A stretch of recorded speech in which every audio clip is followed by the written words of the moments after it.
발음 번역 고전 명작 문학으로 떠나는 일본 여행 중 벚꽃 만개한 나무 아래 세 번째.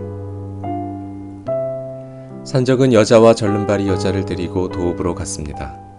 매일 밤 산적은 여자가 시키는 대로 남의 집에 숨어 들어갔습니다. 옷과 보석과 장신구를 가지고 나왔지만 여자는 만족하지 않았습니다. 무엇보다 그 집에 사는 사람의 목을 원했습니다. 산적의 집에는 이미 수십 개의 머리가 쌓였습니다. 칸막이로 나뉜 방 여기저기에 나란히 놓여있고 걸려있는 수많은 잘린 머리를 산적은 알아보지 못했지만 여자는 이미 머리카락이 다 빠지고 피부는 썩어 백골이 되어도 어디에 살던 누구인지 하나하나 기억했습니다.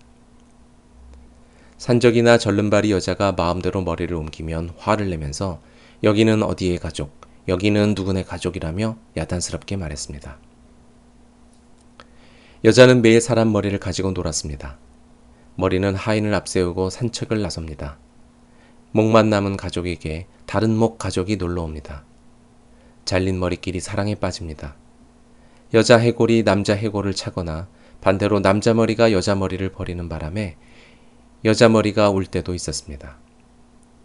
공주님 머리는 다이에곤, 일본 고대 조정의 높은 벼슬 중 하나, 옮기니 다이나곤의 머리에 속았습니다.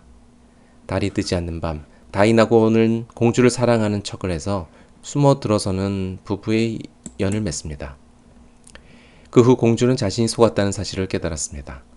차마 다이나곤을 미워하지 못한 공주는 그저 자신의 운명이 슬퍼 울다 비구니가 되었습니다.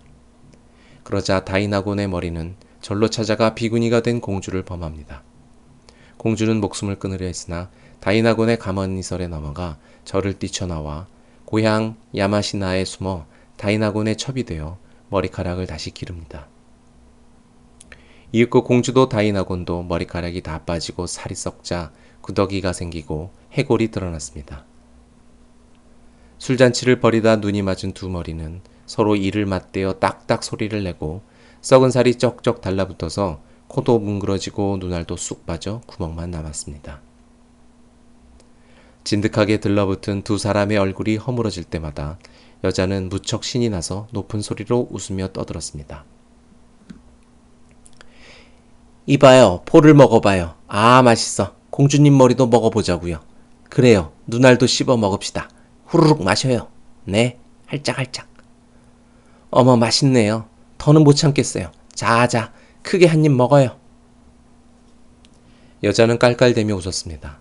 맑고 깨끗한 웃음소리였습니다. 얇은 도자기가 울리는 듯 상쾌한 목소리였습니다. 스님도 있었습니다. 여자는 중머리를 증오했습니다. 항상 나쁜 역할을 맡기고 미워하면서 가지고 놀다가 죽이거나 관리에게 처형시키곤 했습니다.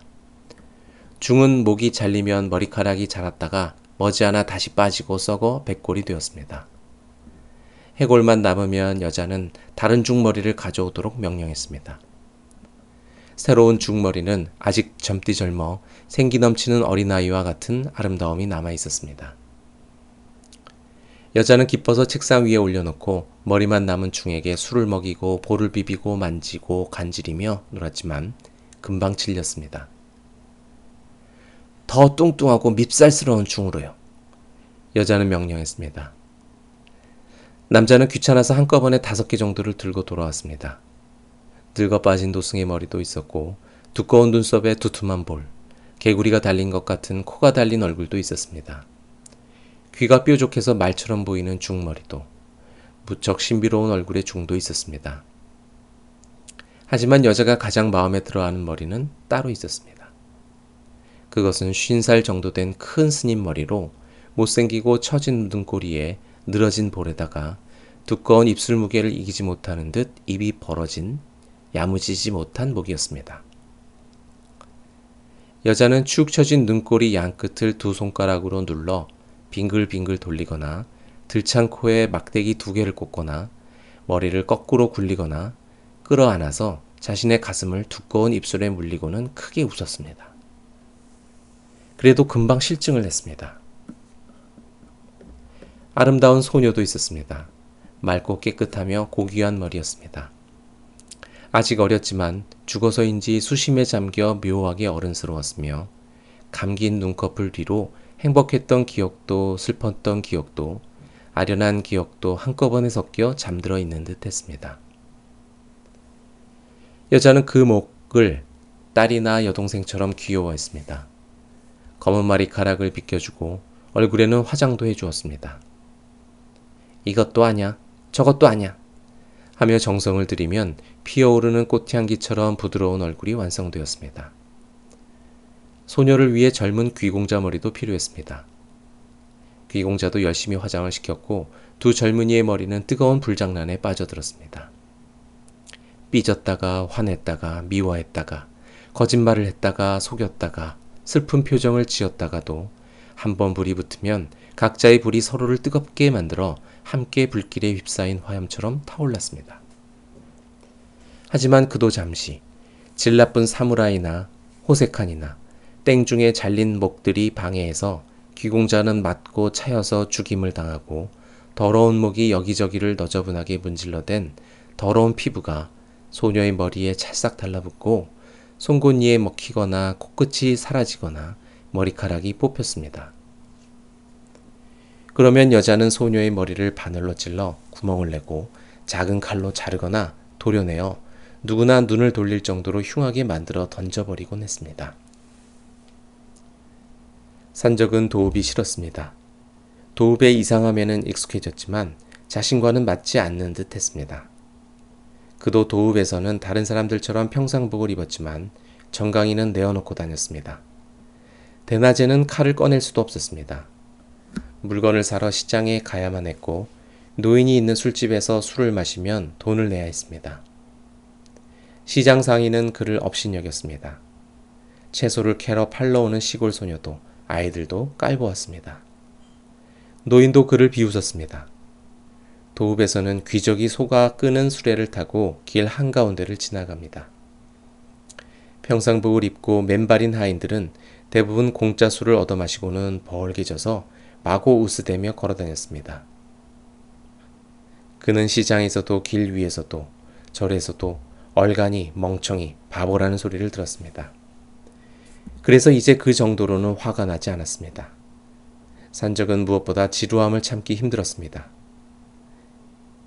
인간이란 참으로 재미없구나. 그는 마음속 깊이 느꼈습니다. 사람들은 시끄러웠습니다. 커다란 개가 어슬렁거리면 작은 개가 짖습니다. 산적은 커다란 개와 같은 처지입니다. 그는 삐지거나 샘내거나 토라지거나 생각하기 싫었습니다. 산의 짐승이나 나무나 강아지, 강이나 새는 조용했었지 하고 생각했습니다. 도읍은 지루한 곳이로군. 산적은 절름발이 여자에게 말했습니다. 너는 산으로 다시 가고 싶지 않느냐? 저는 여기가 지루하지 않으니까요. 절름발이 여자는 대답했습니다. 절름발이 여자는 온종일 식사 준비를 하고 식빨래를 하고 이웃 사람들과도 얘기를 나눕니다. 도읍에서는 다른 사람들과 이야기를 할 수 있어서 신나요. 나는 산이 지루해서 싫었어요. 너는 수다가 재미있니? 당연하죠. 누구나 이야기는 재미있어 할걸요. 나는 말을 하면 할수록 지루하던데. 안 떠드니까 재미없는 거예요. 그럴 리가. 말을 하면 지겨우니까 안 하는 거라고. 그래도 수다는 떨어봐요. 분명 덜 지루할 거예요. 뭘? 아무거나 하고 싶은 말을요. 그런 게 있을 턱이 있나? 산적은 왠지 지긋지긋해져서 하품을 했습니다. 도읍에도 산은 있었습니다. 다만 산 위에는 절이나 암자가 있어서 오히려 많은 사람이 오고 갔습니다. 산에서 도읍은 한눈에 보였습니다. 집들이 얼마나 많은지 또 전망은 어쩜 이리 지저분한지 산적은 생각했습니다. 매일 밤 사람을 죽이고 다닌다는 사실을 낮에는 거의 잊고 지냈습니다. 왜냐하면 머리를 베는 일에도 진력이 났기 때문입니다. 아무런 재미가 없었습니다. 칼로 치면 목이 맥없이 떨어질 뿐이었습니다. 목은 부드러웠습니다. 뼈를 자르는 감촉이 전혀 없어 마치 물을 베는 듯 했습니다. 그래서 산적은 머리가 무겁다는 말이 이상하게 느껴졌습니다. 그는 여자의 마음을 알 것도 같았습니다. 종이 달린 두각에서 중 하나가 될 대로 되라는 듯 종이를 칩니다. 참으로 어리석은 짓입니다. 무엇을 해야 좋을지 모릅니다. 이런 인간들과 얼굴을 맞대고 산다면 나 같아도 그들의 목을 빼며 함께 살아가는 편을 선택하겠다고 생각했습니다. 하지만 만족할 줄 모르는 그녀의 욕망에 질렸습니다. 여자의 욕심은 마치 끝도 없는 하늘을 마냥 앞으로 날아가는 새와 같았습니다. 쉴 틈도 없이 쭉쭉 앞으로 날아가는 것입니다. 그 새는 지치지 않습니다. 항상 상쾌한 바람을 맞으며 홀가분하고 기분 좋게 영원히 날아갑니다. 그런데 산적은 그저 한 마리의 평범한 새였습니다. 한 나뭇가지에서 다른 나뭇가지로 날아다니고 가끔 계곡을 건너는 일이 고작으로 가지에 머물러 선잠을 자는 올빼미와 닮았습니다. 그는 재빨랐습니다. 온몸이 잘 움직이고 잘 걷고 생기가 넘쳤습니다. 다만 마음은 엉덩이가 무거운 새와 같았습니다. 무한히 앞으로 나아가는 일 따위는 생각하지 않았습니다. 산적은 산 위에서 도읍의 하늘을 바라보았습니다. 그 하늘 위로 새 한 마리가 직선으로 날아갑니다. 낮에서 밤으로, 밤에서 낮으로, 하늘은 질리지도 않는지 하염없이 밝아졌다가 어두워지고 어두워졌다가 다시 밝아집니다. 산적은 아무것도 없는 그 끝에 그저 영원한 명암만이 있다는 사실을 받아들이기 힘들었습니다. 어제, 엊그제, 또 그 전날 무한히 반복되는 어둠과 밝음을 생각했습니다. 그의 머리는 깨질 것 같았습니다. 피곤하다기보다 더 이상 생각하기가 괴로웠습니다.